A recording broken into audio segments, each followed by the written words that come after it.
أعوذ بالله من الشيطان الرجيم بسم الله الرحمن الرحيم الحمد لله رب العالمين الصلاة والسلام على رسول الله صلى الله عليه وسلم السلام عليكم ورحمة الله وبركاته আল্লাহ তাআলা এক সময় একাই ছিলেন। এক একেলা বাদশাহ, আর কোনো কিছুই ছিল না। আল্লাহ তাআলা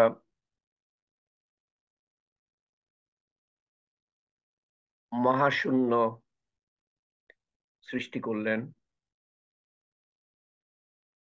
সময় সৃষ্টি করলেন, পানি সৃষ্টি করলেন এবং পানির থেকে সমস্ত কিছু সৃষ্টি করলেন।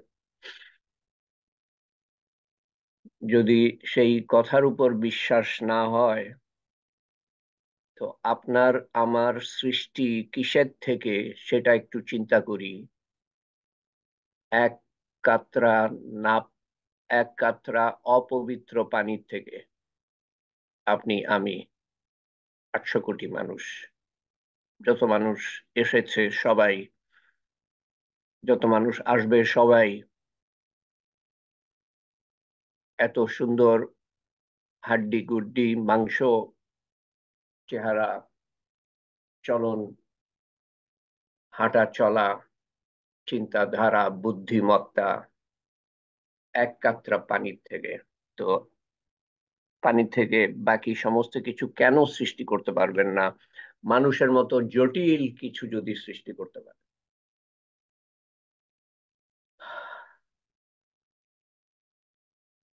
রোজার পরে আল্লাহর সুরক্ষা পেতে হলে আমাদের কি কি করণীয়? আল্লাহ তাআলা যে বিভিন্ন পরীক্ষা দেন সে ব্যাপারে, শয়তানের ধোঁকা সে ব্যাপারে,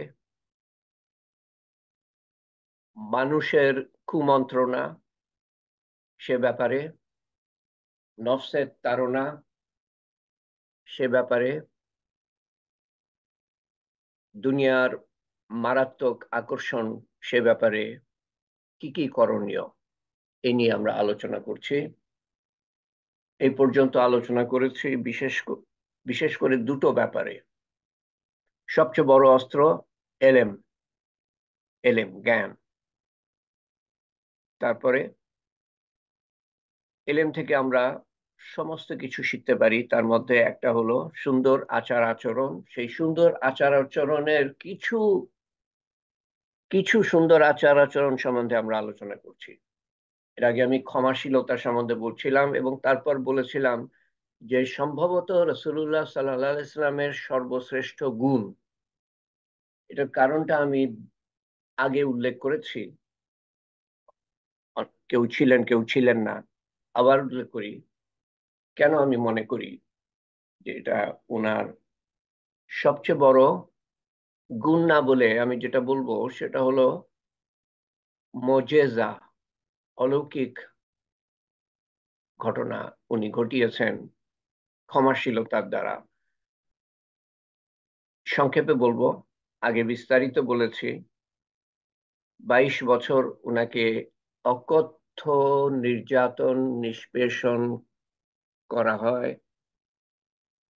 ওনার সাহাবাদের, ওনার আপন আত্মীয়দের উপরে কতজন মারা যায় 22 বছর ধরে, যুদ্ধ বিগ্রহ। তারপর উনি 10,000 মুসলমান নিয়ে এসে মক্কা বিজয় করলেন। মক্কাবাসীরা যুদ্ধ করার মতো সাহস করে নাই আর 10,000 মুসলমান সেনাদল দেখে মক্কা সমর্পণ করে এবং তারা অপেক্ষা করছিল গণহত্যা হবে। এই মানুষকে এবং তার আপনজন প্রিয়জন সহচরদেরকে আমরা কত অত্যাচার করেছি, এখন তো আমাদের গণহত্যা হবে।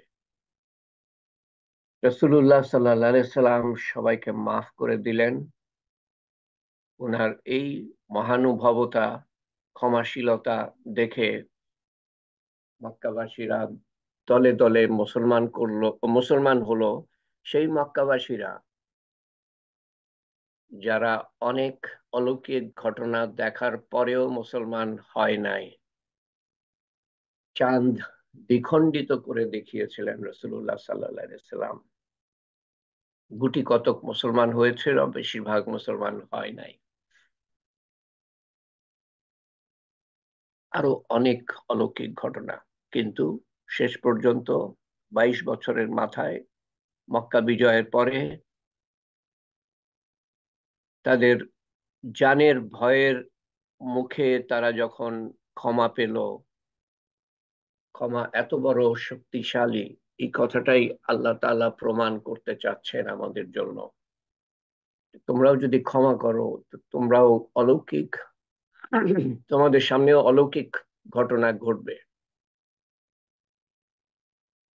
যে এই চাঁদ দ্বিখণ্ডিত হওয়ার পরেও তারা মুসলমান হয় নাই, ক্ষমাশীলতার পরে তারা মুসলমান হয় দলে দলে, এমনকি যারা রসুল্লাহ সাল্লাহ ইসলামের কন্যাকে হত্যা করেছিল, যারা উনার চাচাকে হত্যা করে, বুক চিরে কলিজা বের করে কলিজা খায় চিবিয়ে, কাঁচা কলিজা, তারাও মুসলমান হয়েছিল।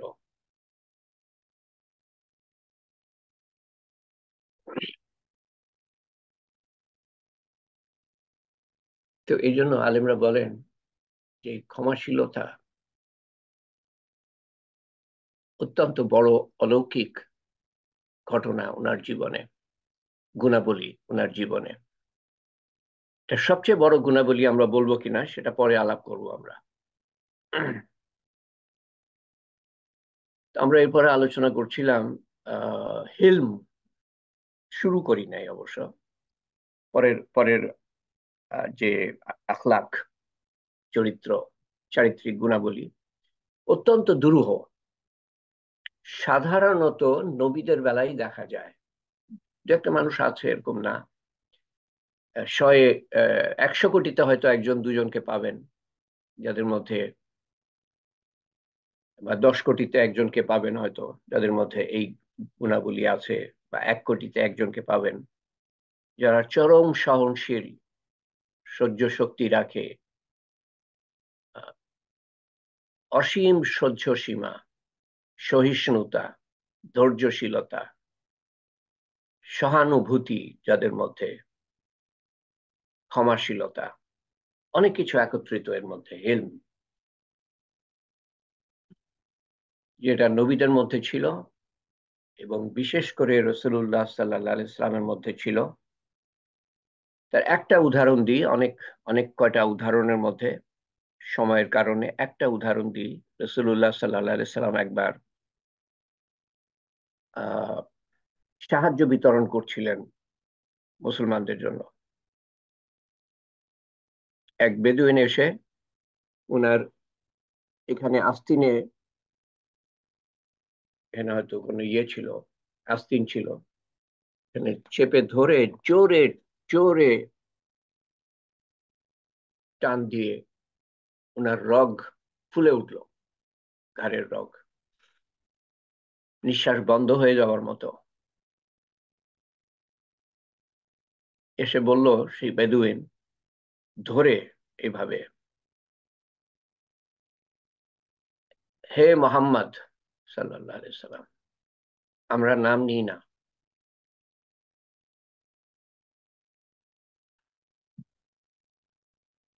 আল্লাহ তাআলা তোমার অধীনে যা কিছু সম্পদ দিয়েছেন তা তোমার বাবার না, দাদার না, তার থেকে আমাকে দাও। সহজভাবে বললেই হতো যে আমার সাহায্যের দরকার, আমাকে সাহায্য করেন। এটা তো কোনো প্রয়োজনই ছিল না, উনি সাহায্য করার জন্যই ওই দিন সাহায্য নিয়ে, আরো লোকজন ছিল কিন্তু সেই সেই বেদুইনকে তলোয়ার দিয়ে মাটিতে লুটিয়ে ফেলতে পারতো। সাহাবি সাহাবারা ছিলেন আশেপাশে, কিন্তু উনি কাউকেও কিছু বলবেন না।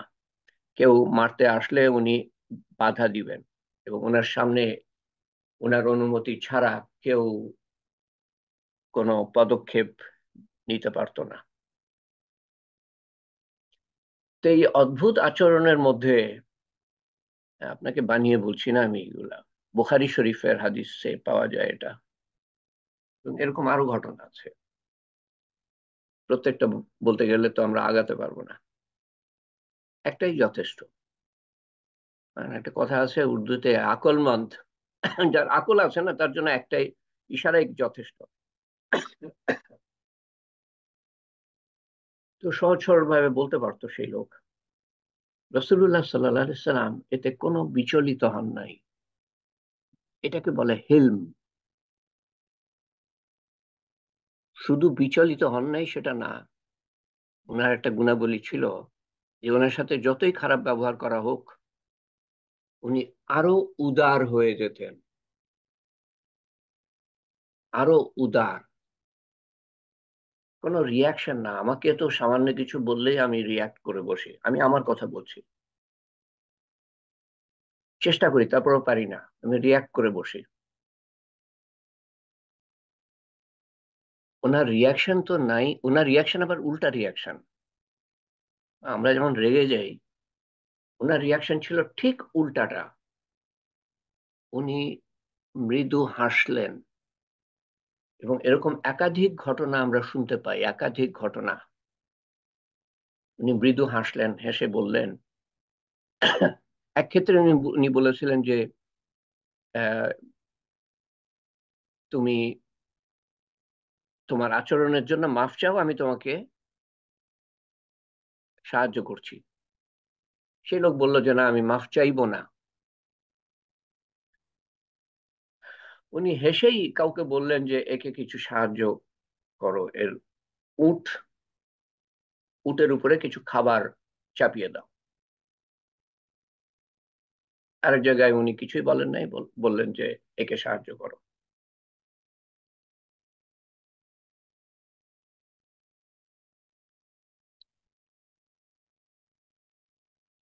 ইসলাম, ইসলাম কি,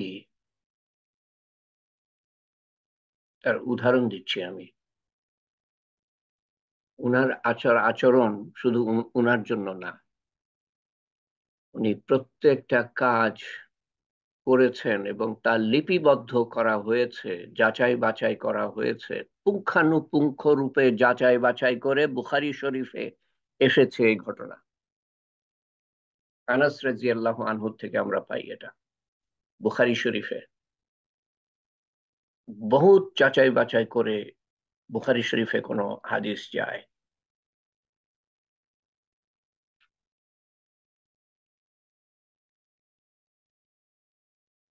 এটা হলো হিলমের উদাহরণ।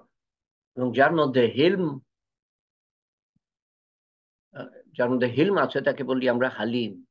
কারণ নাম আছে না হালিম, আসলে হালিমকে খালি নামে হালিম হলেই হলো।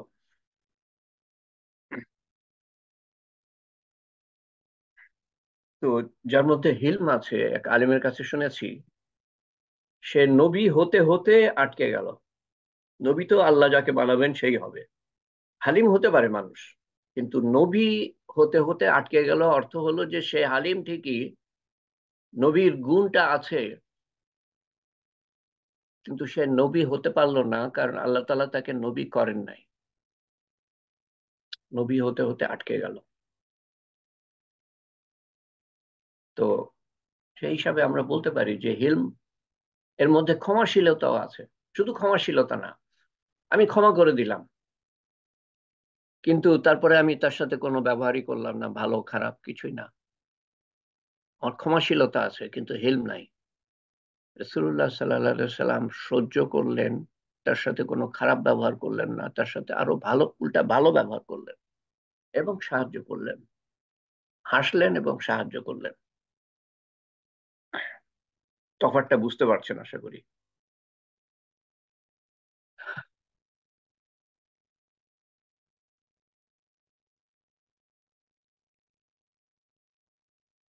বিনয়, প্রত্যেকটা নবী বিনয়ী। সবচেয়ে উঁচু মানুষ তারা। রাসূলুল্লাহ সাল্লাল্লাহু আলাইহি সাল্লাম সবচেয়ে উঁচুর মধ্যে উঁচু। এবং যদি কারো গর্ব করার মতো কিছু থাকে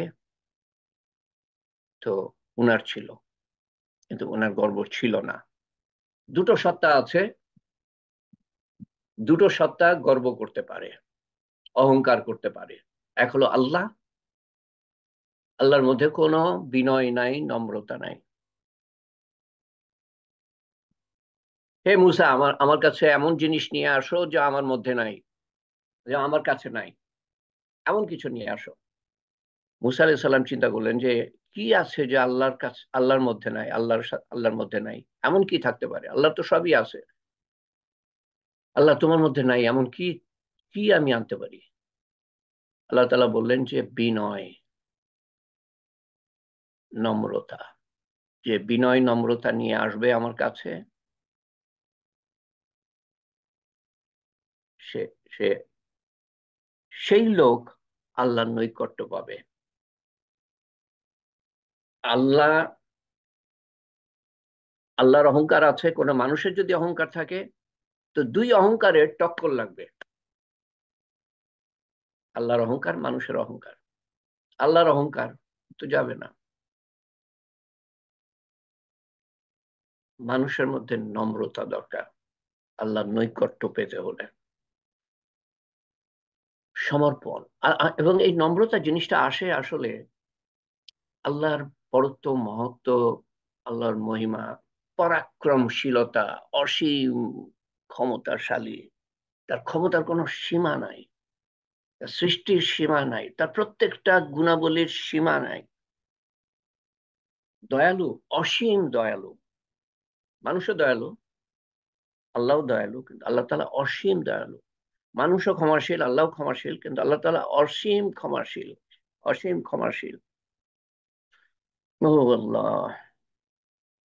তো আল্লাহর গুণাবলী সম্বন্ধে কিছু ধারণা না হলে, আসলে মনের মধ্যে বিনয় নম্রতা আসবে না আমাদের মধ্যে। কিছু মানুষ আছেন স্বভাবজাত তারা বিনয় নম্র, তারা অত্যন্ত ভাগ্যবান। কিন্তু যারা কিছু অর্জন করেছে পৃথিবীতে, তাদের মধ্যে গর্ব অহংকার জিনিসটা চলে আসে। যদি তারা মনের মধ্যে না বসাতে পারে যে না, আল্লাহ দিয়েছেন, আমার যা কিছু আছে আল্লাহ দিয়েছেন, অহংকার করার, গর্ব করার কিছুই নাই। আমি তো ছিলামই না, আমি থাকবো না একদিন, মাটির থেকে এসেছি, মাটিতে মিশে যাব, এক কাতরা অপবিত্র পানির থেকে এসেছি।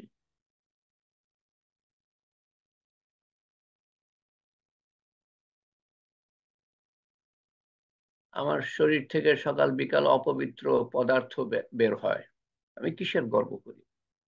আমার যা কিছু গুণাবলী আছে আল্লাহ তাআলা দিয়েছেন মানুষের সেবার জন্য। তো এই জিনিসটা আনতে না পারলে আহ, গর্ব অহংকার চলে আসে।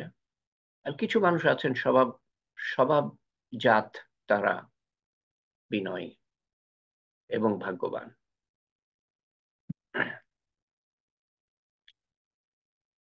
এবং প্রতিটা ক্ষেত্রে, প্রতিটা প্রতিটা গুণাবলীর ক্ষেত্রে রাসূলুল্লাহ সাল্লাল্লাহু আলাইহি সাল্লাম সর্বোত্তম উদাহরণ, সর্বোত্তম উদাহরণ।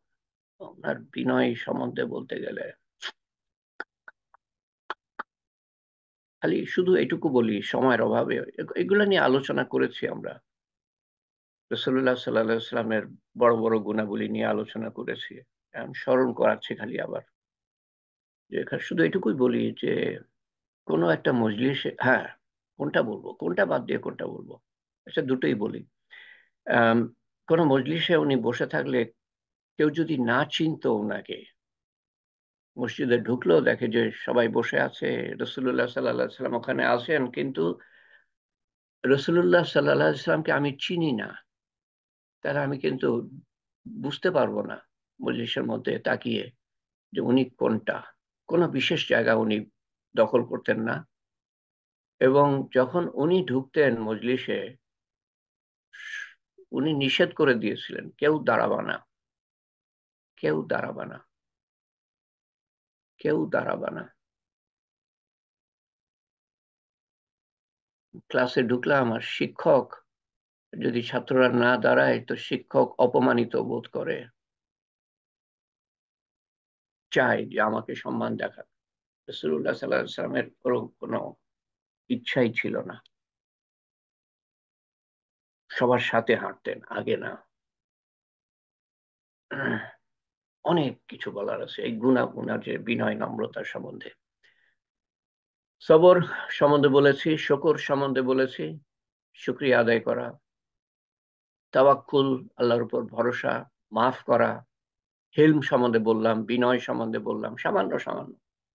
এই সকল গুণাবলী শয়তান, মানুষ, নফস ও দুনিয়ার বিরুদ্ধে কাজে আসবে এবং আল্লাহর আল্লাহ প্রদত্ত পরীক্ষার সম্মুখীন হতে, পাশ করতে সাহায্য করবে।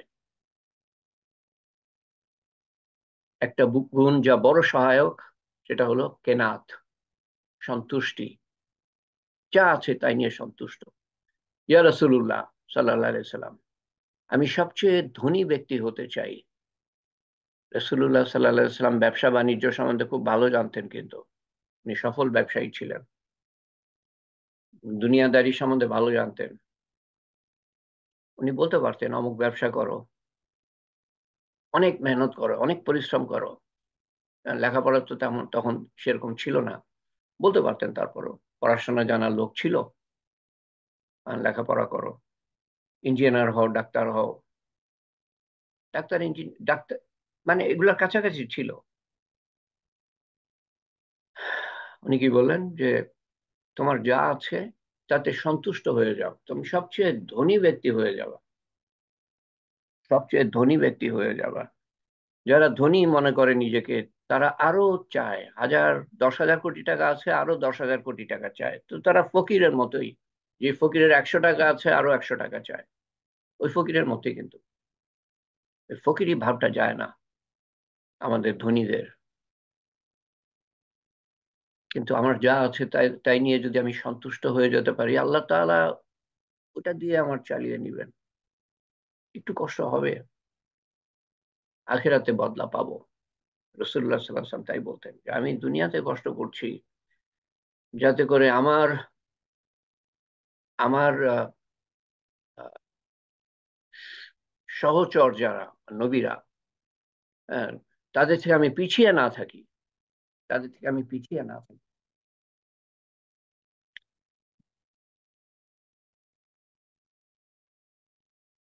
তো এই এই মনোভাব যদি থাকে, আহ সন্তুষ্টি মনের মধ্যে যদি থাকে, তাহলে এই ব্যক্তি যার মধ্যে এটা থাকবে, সে দুনিয়ার পিছনে ইঁদুরের মতো দৌড়াতে থাকবে না। আমরা একটা র্যাট রেস বলে, র্যাট রেস, ইঁদুর দৌড়ের মধ্যে আছি। যাদের চলে না, কষ্ট হচ্ছে, রিক্সা চালাতে হয়, দিনমজুরি করতে হয়, দুনিয়ার পিছনে লেগে থাকতে হয়, তারা থাকবে যতটুক প্রয়োজন ততটুক মিটে গেলে। সবকিছু বাদ দিয়ে না, আল্লাহর হুকুম বাদ দিয়ে না, 5 ওয়াক্ত নামাজটা বাদ দিয়ে না। আমি রিক্সাওয়ালাদের বলতাম ঢাকায়, বাবা নামাজ পড়ো। নামাজ তো পড়তে পারি না। তো আমি একটা কথা বলারই চেষ্টা করতাম যে দেখো, দুনিয়াতে কষ্ট করছো, বহুত কষ্ট করছো সংসার পালন করার জন্য, এটাও ইবাদত, কিন্তু আল্লাহর হুকুম বাদ দিয়ে না। এটাকে আল্লাহর হুকুম মনে করে করো, ইবাদত হবে। সেই সাথে আল্লাহ তাআলা যে নিজের প্রতি দায় দায়িত্ব রেখেছেন, সেগুলাও সেগুলাও বাদ দিবা না। আছে না রিক্সাওয়ালারা তালা চাবি মেরে, কি বলে, চেন দিয়ে নামাজ পড়ে? হ্যাঁ, আছে, স্বীকার করে। তো তুমি দুনিয়াতেও কষ্ট করছো, আখিরাতে কেন কষ্ট করবা আল্লাহর হুকুম অমান্য করে, নামাজ কালাম বাদ দিয়ে? দুনিয়াতেও কষ্ট করছো, আখিরাতেও কষ্ট করবা, তোমার থেকে বোকা কে আছে তাহলে? দুনিয়াতে কষ্ট করছো, এটার বদলা পাবা আখিরাতে, যদি আল্লাহর বড় বড় হুকুমগুলা, ফরজ ওয়াজিব গুলা যদি মেনে চলো। দুনিয়াতে কষ্ট করছো, আখিরাতে বাদশাহী পাবা। বাদশাহ হবা তুমি। এই যে বড় লোকগুলা দেখছো না, এরা ফকির হয়ে থাকবে আখেরাতে, এটা যদি আল্লাহর হুকুম না মানে। হ্যাঁ, আমি নামাজ পড়বো, আল্লাহ জানে। তো বোঝাবার চেষ্টা করবো, আপনার দায়িত্ব। তারা বোঝে না, আসলে কার তারা বোঝে না, কিন্তু কেউ বলে না তাদেরকে। তো আমি বেশি কিছু বললাম না, গুণাবলী 360টা গুণাবলীর কথা বলেছিলাম, একটা হাদিসে আছে হুসনে আখলাকের মধ্যে। আমি মাত্র কয়েকটা বলেছি আপনাদের সামনে। এবং ভবিষ্যতে আমার ইচ্ছা আছে, আমি 500টা হাদিস ঘাটাঘাটি করে 230টা হাদিস আমি নির্বাচন করেছি। তার মধ্যে থেকে হয়তো কিছু বাদ দিয়ে 200টা মতো আপনাদের সামনে পেশ করব এক সময়। এই তর্জমা করতে হবে, ইংরেজিতে আছে, তর্জমা করতে হবে। আহ, তো ওখানে বিভিন্ন সুন্দর আচার আচরণ সম্বন্ধে হাদিস, সহি হাদিস বলা আছে, সেটা আপনাদের সামনে পেশ করার আমার ইচ্ছা আছে। অদ্ভুত অদ্ভুত কথাবার্তা। কলেমা, নামাজ, রোজা, হজ, জাকাতে হলো ইসলামের 5 ভাগের 1 ভাগ, বা 5 ভাগের 1 ভাগও হবে কিনা, আল্লাহর প্রতি দায়ী দায়িত্ব যেটাকে বলা হয়। আর বান্দার প্রতি দায়ী দায়িত্ব, যেটা আমরা হুসনে আখলাকের মাধ্যমে, সুন্দর আচার আচার মাধ্যমে পালন করতে পারি, বান্দার প্রতি দায়িত্ব, সেটা হলো বাকি 5 ভাগের 4 ভাগ। তো 5 ভাগের 1 ভাগ ও যদি আমি করি, 5 ভাগের 1 ভাগ হলো 20%।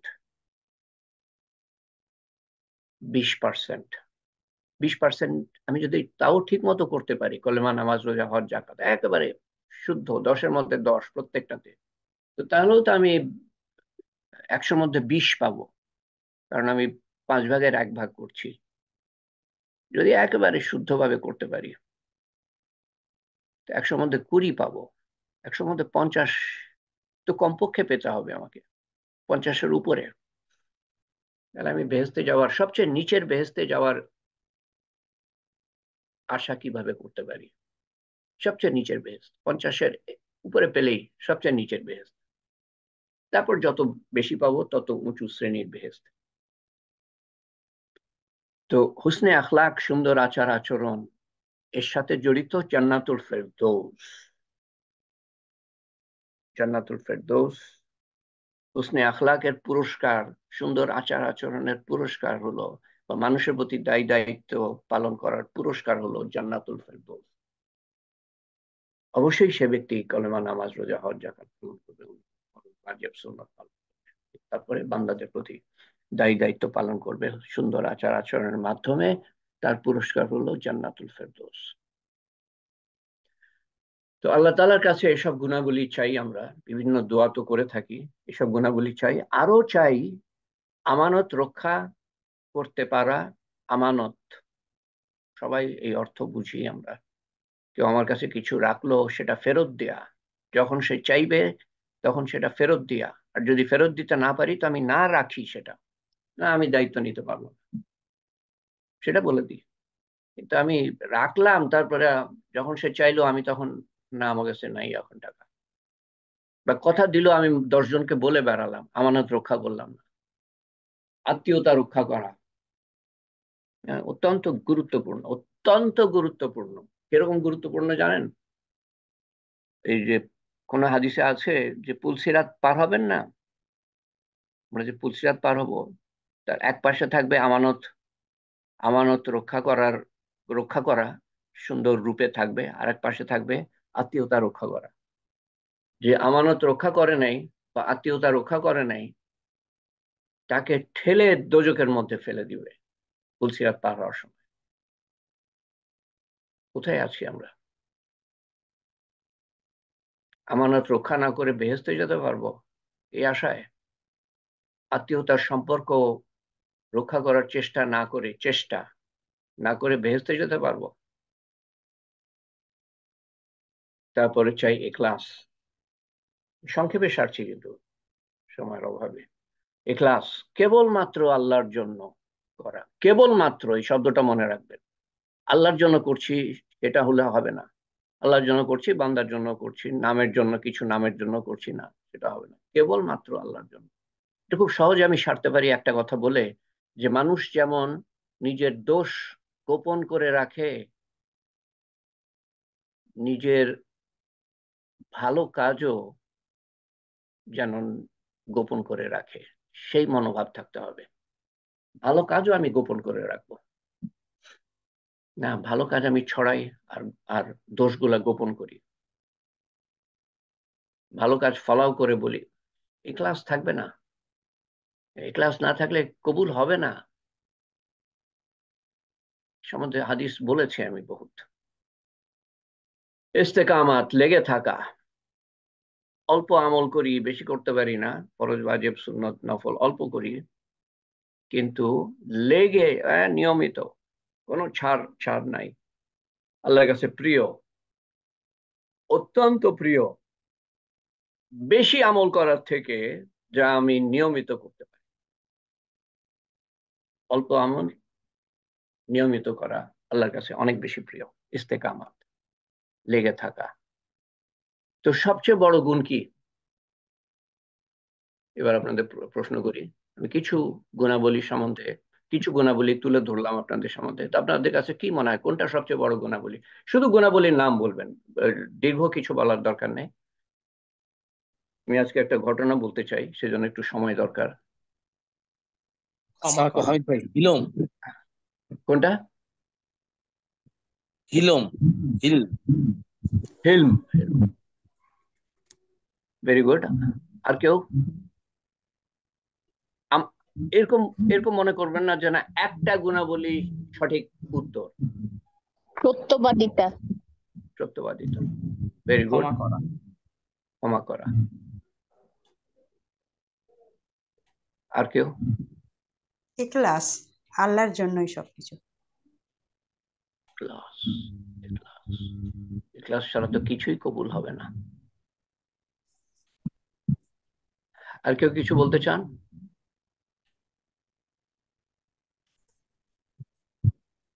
ওকে। আমাকে যদি জিজ্ঞেস করেন, আমি মনে হয় উত্তর দিতে পারবো না। হয়তো আমি বলতে চাইবো তাওয়াক্কুল। তাওয়াক্কুল, আল্লাহর উপর ভরসা করা সর্ব অবস্থায়। দুটো গুণাবলীর সাথে আর সম্বন্ধে, দুটো গুণাবলীর সম্বন্ধে বলা হয়েছে বিনা হিসাবে বেহেস্ত। একটা হলো তাওয়াক্কুল, আল্লাহর উপর ভরসা, আর একটা হলো কি? সবর। সবরকারীরা কোথায়? হিসাব শুরু হয়নি তখন, যাও বেহেস্তে যাও। তাওয়াক্কুল সম্বন্ধে বলা হয়েছে 70,000, এবং অন্য হাদিসে আছে যে আরো অনেক বেশি বিনা হিসাবে বেহেস্তে যাবে। আল্লাহ ভালো জানেন। এগুলো সবই সবই কোনোটা এরকম না যে ওই একটার উপরে আমি আমল করব, সেটা তো উদ্দেশ্য না। জাস্ট আমাদের সচেতনতা জাগিয়ে তোলার চেষ্টা করি। তো এটা ঘটনা আমি আগে থেকে জানতাম, কয়েক বছর ধরে, বেশ কয়েক বছর ধরে জানি, কিন্তু এই যে এত, হ্যাঁ, রসুল্লাহ সাল্লাহ সাল্লাম ইসলামের, আমি এটাতে আর যাবো না আজকে। আজকে থাক, এই শেষ অংশটা আখলাক সম্বন্ধে সামনের বার ইনশাল্লাহ। তো যেই ঘটনাটা বলতে চাই সেটা আগের থেকে আমি জানতাম, শুনেছিলাম আলেমের কাছে, কয়েকবার শুনেছিলাম, কিন্তু আহ, কেন জানি ভুলে যাই আমি ঘটনাটা। হঠাৎ কালকে দেখি এক জায়গায়, আমি অন্য কিছু খুঁজছিলাম, হঠাৎ ওটা আমার চোখে পড়লো। আমার মনে হলো যে আপনাদের সামনে এটা তুলে ধরা দরকার। এই বর্তমান পরিস্থিতিতে যখন মানুষ প্রচন্ড গরমের মধ্যে প্রচন্ড কষ্ট পাচ্ছে, বিশেষ করে যাদের এসির ব্যবস্থা নাই, ফ্যান ফ্যান থাকলেও তো এই গরম বাতাসই ঘুরতে থাকে। তো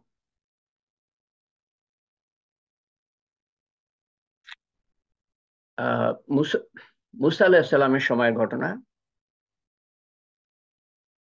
এক সময় প্রচন্ড খরা খরা দেখা দিল, বৃষ্টি নাই, তারা মরুভূমির মধ্যে দিয়ে যাচ্ছে। ফেরাউনের কাছ থেকে বেঁচে আল্লাহ তাআলা বাঁচিয়ে দিয়েছেন, তারপরে তারা মরুভূমির মধ্যে দিয়ে যাচ্ছে, ফিলিস্তিনে যাবে।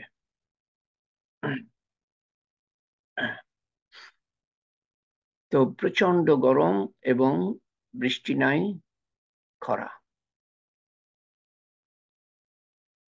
দোয়া, নামাজ এবং দোয়া আর কথা বলা হয়েছে, সবাই একত্রিত হয়ে নামাজ পড়বে এবং দোয়া করবে। তো মুসা আলাইহিস সালাম দোয়া করলেন, আল্লাহ বৃষ্টি দাও। তো অল্প কিছু মেঘ ছিল তখন, সেই মেঘগুলা সরে গেল এবং রোদের তাপ আরো বেড়ে গেল, আল্লাহ তাআলা টেম্পারেচার আরো বাড়িয়ে দিলেন। তো মুসা আলাইহিস সালাম জিজ্ঞেস করলেন যে আল্লাহ, আমরা একত্রিত হলাম, দোয়া করলাম তোমার কাছে, আল্লাহর নবী দোয়া করছেন, এমন নবী যেই নবী সম্বন্ধে কোরআন শরীফে এক জায়গায় দেখলাম 135 বার ওনার নাম বলা আছে, 135 বার। তো চিন্তা করেন কিরকম প্রিয় নবী আল্লাহ তাআলার, একমাত্র নবী যার সাথে পৃথিবীতে পৃথিবীতে কথা বলেছেন আল্লাহ তাআলা।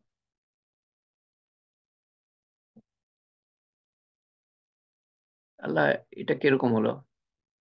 তাপমাত্রা তুমি বাড়িয়ে দিলা। তো আল্লাহ তাআলা বললেন যে হে মুসা, হে মুসা, তোমার তোমার উম্মতের মধ্যে এক বান্দা আছে যে 40 বছর আমার নাফরমানি করে যাচ্ছে। তো এর থেকে এটা বোঝা গেল যে গোনার কারণে আল্লাহ তাআলা কষ্ট দেন এবং সবাইকে কষ্ট দেন, অন্যরাও কষ্ট পেতে পারে।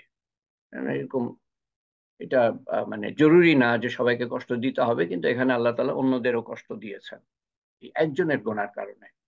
এবং আল্লাহ তাআলা বলছেন যে একজন উম্মত আছে যে আল্লাহর নাফরমানি করেছে, 40 বছর আল্লাহকে ডাকে নাই, আল্লাহকে না ডাকা, আল্লাহর কাছে না চাওয়া, বড় গোনাহ। আল্লাহকে রব হিসাবে না মানা।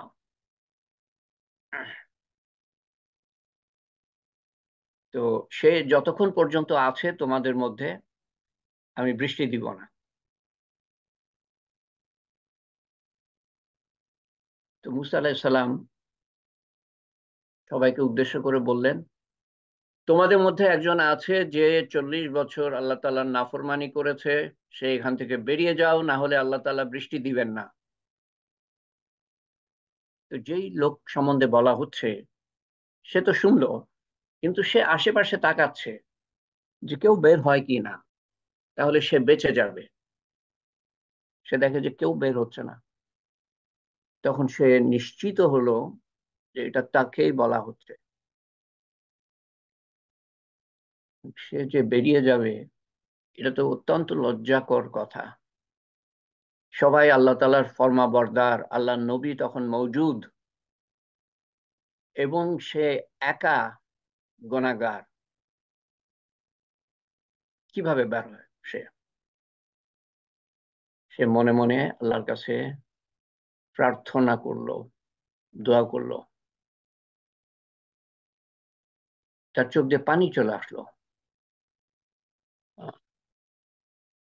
এরকম একটা পরিস্থিতির মধ্যে, যে এখানে হয়তো লক্ষ লক্ষ মানুষ আছে এবং আমি একা গুনাহগার, আমার কারণে এত মানুষ কষ্ট পাচ্ছে, আমি যদি বের না হই তো তো সবাই মারা পড়বে, হয়তো তৃষ্ণার জ্বালায় সবাই মারা পড়বে।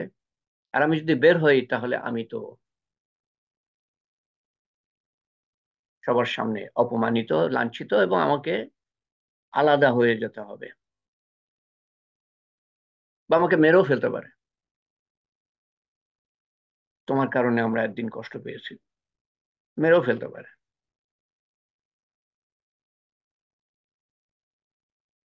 তো সে আল্লাহর কাছে দোয়া করছে, অন্যরা বুঝতে পারছে না, অন্তরে অন্তরে দোয়া করছে, তার চোখ দিয়ে পানি ঝরছে। বর্ণনায় যেভাবে বলা আছে সেভাবে আমি বলছি, চোখ দিয়ে পানি ঝরছে এবং সে বলছে, হে আল্লাহ, তুমি দয়া করো আমার উপরে, রহম করো। হে আল্লাহ, তুমি আমার গুনাহ মাফ করো, লুকিয়ে রাখো, যেমন তুমি এতদিন ধরে লুকিয়ে রেখেছো। কিছু করতো, আল্লাহ জানে, এগুলো তো মানে বলা হয় নাই। এতদিন লুকিয়ে রেখেছো আল্লাহ, এখন এটা প্রকাশ করো না, মাফ করে দাও। অন্তর থেকে দোয়া করলো। এইভাবে যদি কেউ অনুশোচনা, অনুতাপের সাথে, আকুতি মিনতির সাথে চোখের পানি ফেলে আল্লাহর কাছে দোয়া করে, আল্লাহ তাআলা অসীম মেহেরবান। আমি একটু আগে বলছিলাম যে আল্লাহ তাআলা মেহেরবান, কিন্তু তার মেহেরবানির সীমা নাই। মানুষ মেহেরবান, কিন্তু সীমা আছে। মানুষ ক্ষমাশীল, কিন্তু সীমা আছে। আল্লাহ তাআলা ক্ষমাশীল, কোনো সীমা নাই। 40 বছর ইবাদত করে নাই, অল্প কয়েক মুহূর্ত কান্নাকাটি এবং আল্লাহর কাছে দোয়া। আল্লাহ তাআলা 40 বছরের গোনা, যে গোনার কারণে এতগুলা লক্ষ লক্ষ মানুষকে আল্লাহ তাআলা কষ্ট দিচ্ছিলেন, মুহূর্তের মধ্যে মাফ করে দিলেন। এবং মেঘ ছেয়ে গেল, ঝমঝম করে বৃষ্টি শুরু হলো। মুসা আলাইহিস সালাম দেখলেন যে কেউ তো বের হলো না। আমি বের হতে বললাম, কেউ বের হলো না। আল্লাহ তাআলা বললেন যে সে যদি এখান থেকে না যায়, আমি বৃষ্টি দিব না। কেউ বের হলো না, আর বৃষ্টি শুরু হয়ে গেল। এটা কেমন কথা হলো? আর সবার সামনে মুসা আলাইহিস সালামই তো বিব্রত হয়ে গেলেন। উনি আল্লাহকে বললেন যে আল্লাহ, এটা কেমন হলো? আর কেউ বের হলো না, আর তুমি বৃষ্টি দিয়ে দিলা। হ্যাঁ, এই গুনাহগার তো বের হলো না, তুমি বৃষ্টি দিয়ে দিলা। তো আল্লাহ তাআলা তখন উত্তর দিলেন যে হে মুসা, যার কারণে আমি বৃষ্টি বন্ধ রেখেছিলাম, গরম উত্তাপের মধ্যে মানুষকে রেখেছিলাম, তৃষ্ণার মধ্যে রেখেছিলাম, কষ্টের মধ্যে, জ্বালাতনের মধ্যে রেখেছিলাম, বাচ্চাদেরকে, মহিলাদেরকে, বৃদ্ধদেরকে, যার কারণে রেখেছিলাম, তার কারণেই বৃষ্টি দিয়েছি। কি অদ্ভুত উত্তর! যার কারণে বৃষ্টি দিই নাই, কষ্ট দিয়েছি, তার কারণেই বৃষ্টি দিলাম। মুসা আলাইহিস সালাম বললেন, আল্লাহ, এটা কেমন কথা হলো?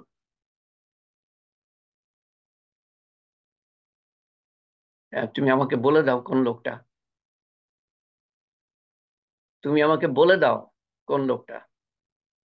আল্লাহ তাআলা বললেন যে হে মুসা, 40 বছর ধরে আমি তার গোনা লুকিয়ে রাখলাম। যখন সে গোনা করছিল তখন আমি লুকিয়ে রাখলাম, আর এখন সে মাফ চাচ্ছে, এখন কি আমি প্রকাশ করে দিব?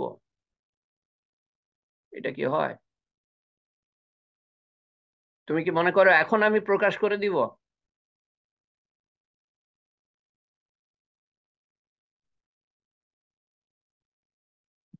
তো কালকে আমি আপনাদের সকালে, আজকে সকালের দিকে হয়তো, আমি একটা একটা হাদিস পোস্ট করেছি।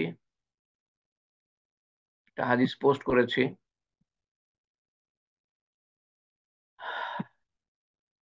কেউ যদি পড়ে থাকেন তো একটু বলবেন কি দয়া করে, যে হাদিসটা কিসের উপরে, কি বলছে হাদিসে?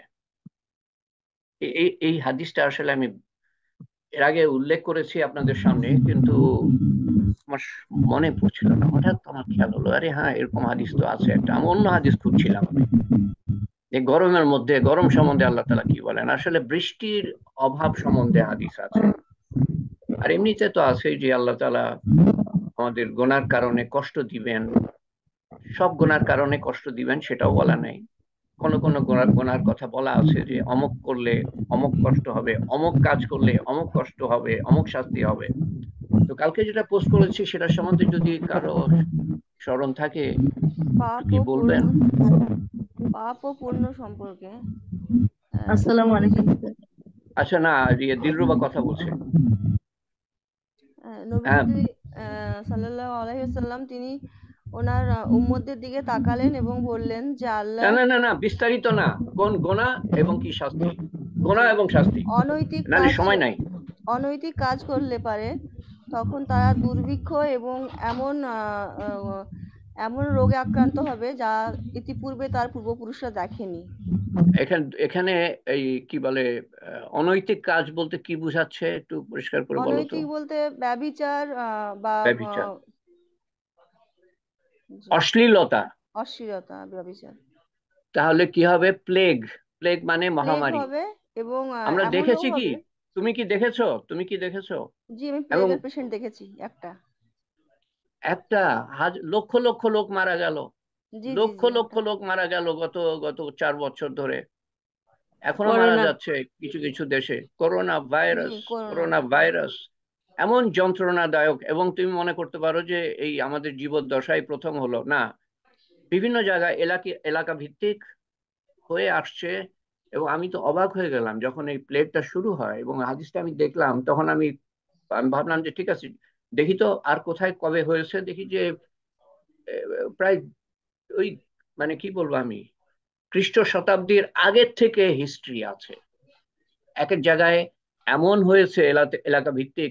ইউরোপ, বিলাতের 3 ভাগের 1 ভাগ পপুলেশন, কোথাও অর্ধেক পপুলেশন একেবারে শেষ, প্লেগে শেষ। এই একটা গেল, আর কি আর বলা আছে? আর একটা বলা আছে, যখন অন্য মানুষ। কেউ দেখি, অন্য কেউ বলতে পারে কিনা। হ্যাঁ, আরেকটা কেউ। স্যার, ওজন পরিমাপে যখন কারচুপি করা হয় হ্যাঁ, তখন তখন তখন কি? দুর্ভিক্ষ দেখা দেয় আর শাসকের অত্যাচার বেড়ে যায় ওকে, যখন আক্রান্ত হয়। ওকে। দুর্ভিক্ষ, দুর্যোগ এবং শাসকের অত্যাচার। দুর্ভিক্ষ, দুর্যোগ, শাসকের অত্যাচার। আর আরেকটা 3 নম্বর, আমি খালি 5টার মধ্যে 3টেতে যাব, আর আর সময় হবে না। আসসালামু আলাইকুম আরেকটা কি? ভাইয়া। হ্যাঁ, ওয়ালাইকুম সালাম নাসরিন। জাকাত বন্ধ করে দিলে বৃষ্টি পড়বে না। জাকাত না দিলে, আদায় না করলে সঠিকভাবে বৃষ্টি আল্লাহ তাআলা বন্ধ করবে। এবং তারপরে কি বলা আছে? মানে পশু পাখি না থাকলে এইটুকু বৃষ্টি আমরা পেতাম না। সামান্য মানে পশু বৃষ্টিও পাখি আল্লাহ তাআলা দিতেন না। কেন দেন? পশু পাখির জন্য। পশু পাখির জন্য। আমরা বর্তমানে এই অবস্থায় আছি ভাইয়া, আমি এটা দেখে খুব ভয় পেয়েছি। মনে হয়েছে যে এই জাকাতের জন্যই আমাদের এই বৃষ্টি কমে গিয়েছে। আমাদের মধ্যে ধনী যারা আছে বা জাকাত দেওয়ার যোগ্য যারা আছে, ধনী তো বাদ দিলাম, যারা ধনী না, এত ধনী তুমি আমি কল্পনাই করতে পারি না। তো এরা যদি জাকাত দিত, কোনো গরিব থাকতো? জি না ভাইয়া, কোনো থাকতো না। কোনো গরিব মানুষের মেয়েরা ইজ্জত বিক্রি করত? তাদের ইজ্জত বিক্রি করতে হতো? এই জাকাত দেয় না বলে গরিবদের মেয়েরা তাদের ইজ্জত লুটিয়ে দেয় 2 মুঠা খাবারের জন্য।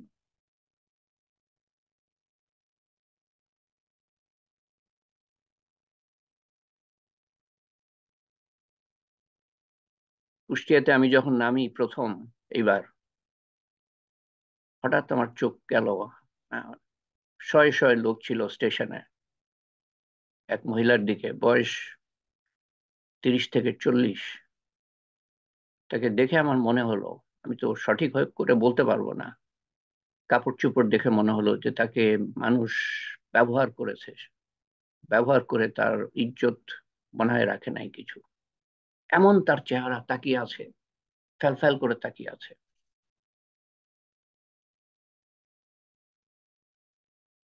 ওই দৃশ্য আমি ভুলবো না।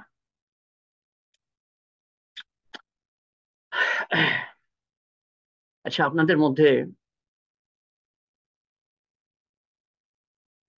মধ্যে কেউ 2 দিন আগে আমাকে বলছিলেন দোয়ার কথা কারোর জন্য। আমি বলেছিলাম সামনের তালিমের আগে আমাকে একটু স্মরণ করিয়ে দিবেন, কিন্তু স্মরণ করিয়ে দেন নাই। তো আমিও মনে করতে পারছি না।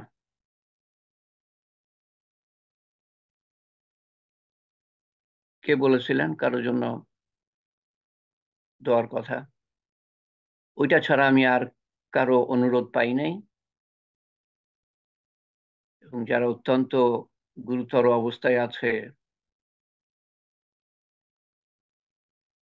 জনাব আবু বকর সাহেব অসহায় হয়ে বিছানায় পড়ে আছেন, কিছুই করতে পারেন না। আসসালামু আলাইকুম। আরেফিন আহমেদ নড়াচড়াও করতে পারে না। হ্যাঁ, আব্দুল সালাম চৌধুরী, আমার হ্যাঁ নামটা মনে হচ্ছিল কিন্তু। হ্যাঁ, আমি আমি মেসেজটা আপনাকে পরে দিয়ে দিব ভাই। আমি কালকে মেসেজটা আমি দিয়ে দিব, আমি একটু ব্যস্ততার জন্য এটা দিতে পারিনি। দোয়ার যেহেতু আমার দোয়ার কাছে, সময় তো এখন, খালি একটু হ্যাঁ, নামটা বলে দাও, কে কেন আমার কিসের। মেজো বোন হালিমা বেগম। মেজবান হালিমা বেগম, উনি অসুস্থ। জি, জি অসুস্থ, কিডনির সমস্যা, সম্ভবত ডায়ালিসিস ওনার লাগবে আর কি, এই অবস্থাতে আচ্ছা, আছে। মেজবান হালিমা বেগমকে আল্লাহ তাআলা, এই বাস এইটুকুই, হালিমা বেগমকে আল্লাহ তাআলা সুস্থ করেন, সহায় হন, সদয় হন, সাহায্য করেন এবং সবল করেন, সামর্থ্য দান করেন, রহম করেন, মাগফিরাত করেন, হেফাজত করেন। আমাদের সবাইকে, যারা যে অবস্থার মধ্যে, খারাপ অবস্থার মধ্যে, যত খারাপ অবস্থার মধ্যেই থাকি, আল্লাহ তাআলার জন্য কিছুই না, আল্লাহ তাআলা আমাদের সবার সহায় হন। আল্লাহুম্মা আমিন। আল্লাহুম্মা সাল্লি আলা সাইয়্যিদিনা মুহাম্মদ জাযাল্লাহু আন্না মুহাম্মাদান সাল্লাল্লাহু আলাইহি সাল্লাম মা হুয়া।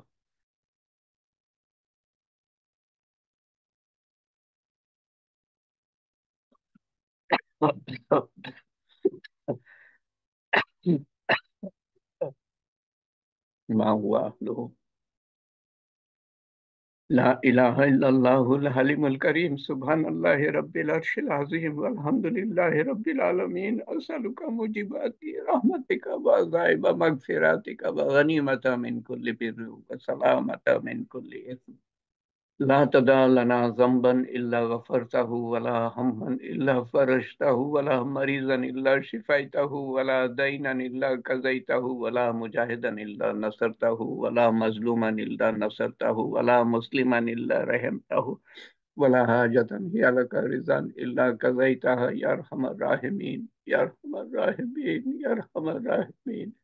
اللهم أسألك من خير ما سألك منه نبيك محمد صلى الله عليه وسلم ونعوذ بك من شر ما استعاذك منه نبيك محمد صلى الله عليه وسلم. أنت المستعان عليك البلاغ ولا حول ولا قوة إلا بالله العلي العظيم. ربنا آتنا في الدنيا حسنة وفي الآخرة حسنة وقنا عذاب النار. ربنا لا تؤاخذنا إن نسينا أو أخطأنا ربنا ولا تحمل علينا إصرا كما حملته على الذين من قبلنا ربنا ولا تحملنا ما لا طاقة لنا به واعف عنا واغفر لنا وارحمنا أنت مولانا فانصرنا على القوم الكافرين فانصرنا على القوم المنافقين فانصرنا على القوم الظالمين. ربنا أفرغ علينا صبرا. ربنا أفرغ علينا صبرا. ربنا أفرغ علينا صبرا. حسبي الله لا إله إلا هو عليه توكلت وهو رب العرش العظيم. بسم الله توكلت على الله ولا حول ولا قوة إلا بالله العلي العظيم. يا فاطر السماوات والأرض أنت ولي في الدنيا والآخرة. يا فاطر السماوات والأرض أنت ولي في الدنيا والآخرة. يا فاطر السماوات والأرض أنت ولي في الدنيا والآخرة. يا حي يا قيوم برحمتك أستغيث. يا ذو الجلال والإكرام يا مالك الملك. हे पाक परवरदिगार, আমরা বড় গুনাহগার আল্লাহ, খাতাকার, সিয়াকার। তোমার সামনে হাত উঠাবার তৌফিক তুমি দিয়েছো আল্লাহ। যেহেতু তুমি তৌফিক দিয়েছো আল্লাহ, সেহেতু তুমি আমাদের দোয়া কবুল করে নিও আল্লাহ। আমাদের গুনাহ খাতা মাফ করে দিও আল্লাহ। হে পাক পরবর্তীকার, তুমি অসীম দয়ালু আল্লাহ। তার কিছু ধারণা আমরা পেলাম আল্লাহ।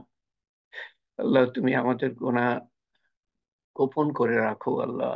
তুমি মাফ করে দাও আল্লাহ, না হলে আমরা ধ্বংস হয়ে যাব দুনিয়া এবং আখেরাতে আল্লাহ। আমাদের এই বেঁচে থাকা সম্পূর্ণ বিফল হয়ে যাবে আল্লাহ, তুমি যদি মাফ না করে দাও আল্লাহ। হে আল্লাহ, হে পাক পরবর্তীগার, ইয়া গফুরুর রহিম।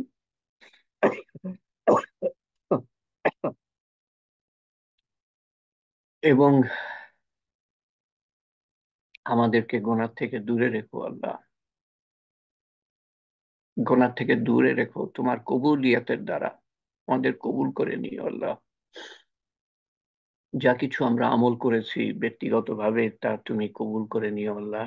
ভুল ভ্রান্তি সত্ত্বেও যা কিছু আমরা আমল করেছি সমষ্টিগতভাবে, তার ভুল ভ্রান্তি সত্ত্বেও কবুল করে নিও আল্লাহ তোমার শাহী দরবারে, একমাত্র দরবার আল্লাহ। হে পাক পরওয়ারদিগার, তার সওয়াব রসুল করিম সাল্লাল্লাহু আলাইহি সাল্লামের রওজা মুবারকে, রূহ মুবারকের কাছে পৌঁছে দিও এবং আমাদের আপনজন প্রিয়জন নিকটজন কিছু নাম আমি যা পড়ে থাকি, পড়তে ভুলে গেলাম আল্লাহ, কিন্তু তুমি সবই জানো আল্লাহ। সবার কাছে যা নাম পড়ি আমি এবং যেসব নাম পড়তে পারি না, আপনজন প্রিয়জন নিকটজন, আমাদের আপনজন প্রিয়জন নিকটজনের মধ্যে যারা, তাদের সবার কাছে পৌঁছে দিও আল্লাহ। আমাদের মধ্যে কেউ স্বামী হারিয়েছে, কেউ স্ত্রী হারিয়েছে, কেউ সন্তান হারিয়েছে, পিতা মাতা, শ্বশুর শাশুড়ি, দাদা দাদি, নানা নানি হারিয়েছে আল্লাহ, সবার কাছে পৌঁছে দিও আল্লাহ।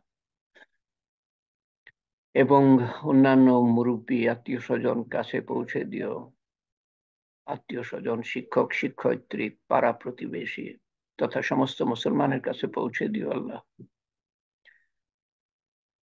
তাদের কবরের আযাব মাফ করে দিও, কবরকে প্রশস্ত করে দিও, কবরকে নূর দিয়ে পরিপূর্ণ করে দিও, কবরকে জান্নাতুল ফেরদৌসের বাগান বানিয়ে দিও আল্লাহ।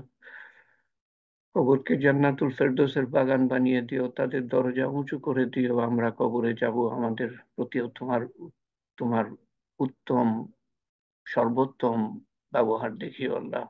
আখিরাতের প্রত্যেকটা ঘাঁটিতে আমরা তোমার সামনে দাঁড়াতে হবে আল্লাহ। কঠিন অবস্থার মধ্যে আল্লাহ তোমার আরশের ছায় ঠাঁই দিও আল্লাহ। আপনজন প্রিয়জন সহ হিসাব সহজ করে দিও এবং গুনাহ খাতা মাফ করে দিও আল্লাহ। আমল নামা ডান হাতে দিও,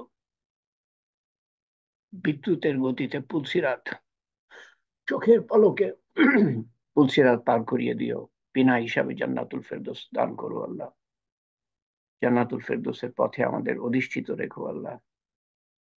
শয়তানের হাত থেকে, নফসের তাড়না থেকে, মানুষের কুমন্ত্রণার থেকে, দুনিয়ার মারাত্মক আকর্ষণ থেকে রক্ষা করো। প্রতিটা মুহূর্তে এক মুহূর্তের জন্য ছেড়ে দিও না, তোমার সন্তুষ্টির আগে যেন পৃথিবী থেকে না যাই আল্লাহ। উত্তম সময়ে, উত্তম দিনে এবং উত্তম ক্ষণে যেন পৃথিবী থেকে কলেমা সহ এবং শয়তানের শেষ চেষ্টা ব্যর্থ করে দিয়ে আমরা যেতে পারি আল্লাহ, তোমার গর্ব সহ এবং তোমার সন্তুষ্টি সহ যেন যেতে পারি আল্লাহ। আমাদেরকে তোমার সদা সর্বদা তোমার রহমত এবং মাগফিরাত এবং হেফাজত এবং হেদায়েতের চাদরে আবৃত রেখো আল্লাহ। আমাদের সন্তান সন্ততি যারা আসবে কিয়ামত পর্যন্ত সমস্ত মুসলমানকে ঘিরে রেখো, তাদের সন্তান সন্ততিকে ঘিরে রেখো। সমস্ত মানুষকে হেদায়েত দিও আল্লাহ। যাদের কপালে হেদায়েত নাই তাদেরকে ধ্বংস করে দিও আল্লাহ। আমাদের মনের নেক হাজত পুরা করে দিও।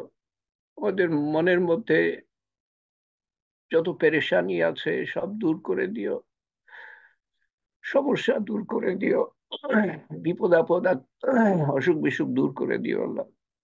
আমাদের অন্তরে যাদের কথা বিচলিত করে, তারা অসুস্থ বলে বা বিপদগ্রস্ত বলে, তাদের অসুস্থতা এবং বিপদ দূর করে দিও। হে পাক পরওয়ারদিগার, যত মানুষ পৃথিবীতে তোমার দ্বীনের মেহনতের জন্য কাজ করে যাচ্ছে, আমল করে যাচ্ছে, দ্বীন প্রতিষ্ঠা করার চেষ্টা করে যাচ্ছে আল্লাহ, তাদের মেহনত কবুল করে নিও এবং তৌফিক বাড়িয়ে দিও। আমাদের ছোট্ট প্রয়াস কবুল করে নিও এবং তৌফিক বাড়িয়ে দিও। কিয়ামত পর্যন্ত চালু রেখো আল্লাহ, কিয়ামত পর্যন্ত চালু রেখো আল্লাহ। হে পাক পরওয়ারদিগার, অন্নহারা, বস্ত্রহারা, গৃহহারা, দিশাহারা, পথহারা, কন্যাদায়গ্রস্ত, ঋণগ্রস্ত, অভাবগ্রস্ত, জুলুমগ্রস্ত সমস্ত সমস্যার সমাধান তোমার কাছে। সবার সমস্যার সমাধান তুমি করে দিও আল্লাহ। আল্লাহ, তোমার শান মতো চাওয়ার তৌফিক, তোমার শান মতো চাওয়ার ক্ষমতা আমার নাই আল্লাহ।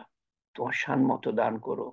তোমার শান মতো হেফাজত চাওয়ার ক্ষমতা নাই, তোমার শান মতো হেফাজত করো। তোমার হাবিব যা কিছু চেয়েছিলেন সাল্লাল্লাহু আলাইহি সাল্লাম, আমরাও তাই চাই। এবং তিনি সাল্লাল্লাহু আলাইহি সাল্লাম যা কিছু থেকে পানা চেয়েছিলেন, আমরাও তার থেকে পানা চাই। আল্লাহুম্মা ইন্নাকা আফুউন তুহিব্বুল আফওয়া ফা'ফু আন্না। রব্বানা ربنا ظلمنا أنفسنا وإن لم تغفر لنا وترحمنا لنكونن من الخاسرين. ربنا لا تزغ قلوبنا بعد إذ هديتنا وهب لنا من لدنك رحمة إنك أنت الوهاب. يا قاضي الحاجات، يا رافع الدرجات، يا حلال المشكلات، يا مجيب الدعوات، برحمتك نستغيث.